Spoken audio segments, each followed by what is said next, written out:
Luto tayo ngayon guys ng halaan. Isa lang natin yung ating luya. Sunod natin ang ating bawang. Sibuyas. Kamatis. Lagyan natin ng konting paminta.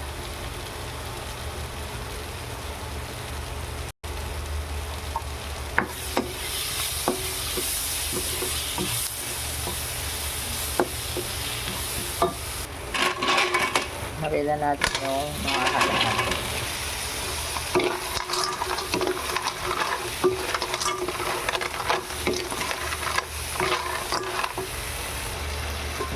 Lagyan na natin ng tubig.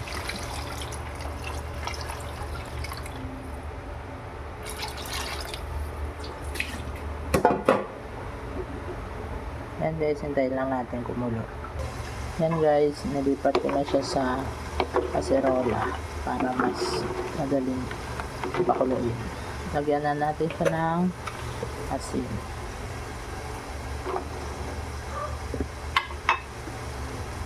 Ilagay ko na nga rin pala yung ating siling panigang.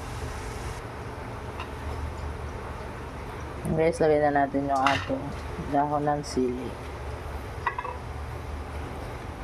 Isang kulo na lang yan guys at luto na yung ating pinabawang halaan. Thank you for watching. Bye bye.